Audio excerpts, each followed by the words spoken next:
नमस्कार। ओडिशार स्वास्थ्य व्यवस्था एबे एक संवेदनशील मोड़ छिड़ा होइछि।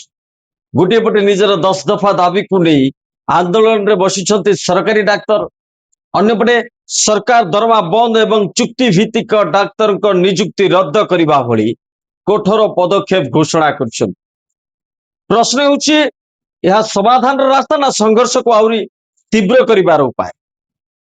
डाक्तर मानक दाबी कौन?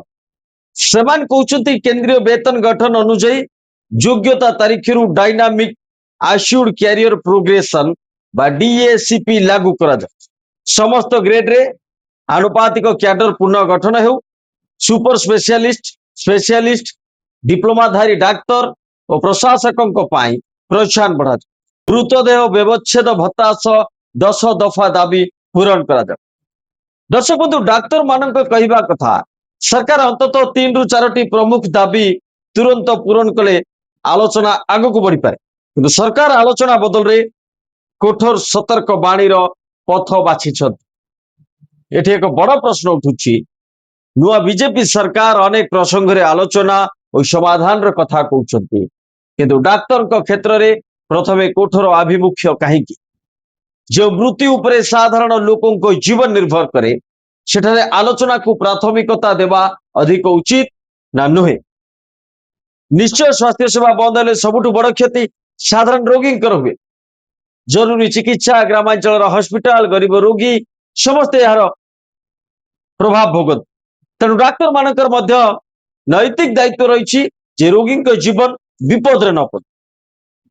किंतु अन्य पटे धमक देकी डाक्तर सृष्टि करा जाय परिबो कि?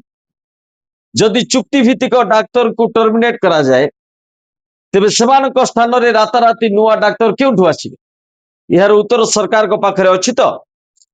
स्वास्थ्य व्यवस्था मानव संपद ऊपर चले, केवल सरकारी आदेश ऊपर नुहे। एक कथा सरकार बुझिबा दरकार। एठी आउ एक राजनैतिक प्रश्न मध्य उठुछि। विभिन्न प्रसंग रे सरकार धैर्य धरी आलोचनार पथ बाछुछन्ति, किंतु डाक्तर को क्षेत्र रे काहे कि सीधा सड़क कठोर पदक्षेप? यह कौन सठिक प्रशासनिक कौशल ना अनावश्यक मुहांमुही परिस्थिति सृष्टि करिबो? यह मध्य मन रखिबा दरकार।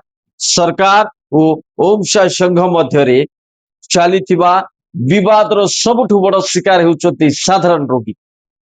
सेमने ना सरकार पक्षरे ना डाक्तर पक्षरे। सेमानक आवश्यकता केवल चिकित्सा। तेणु एही परिस्थिति रे दुई पक्षों भितरे आलोचनार आवश्यकता रही। सरकार जदि किसी जुक्ति संगत दाबी उपरे तुरंत विचार करती एवं डाक्तर माने मध्य आलोचना चलिथिबा बेले सेवा स्वाभाविक करती, ताहले एक सकारात्मक समाधान बाहरी पारि। शेष रे प्रश्न गोटिए, शक्ति प्रदर्शन रे कौन समस्या समाधान हेबो ना आलोचना और परिपक्व नेतृत्व? आपन मतामत कौन? सरकार को कठोर आभिमुख्य ठीक ना आलोचना माध्यम रे बाट बाहर करबा उचित? कमेंट करी निज मत जणात। नमस्कार।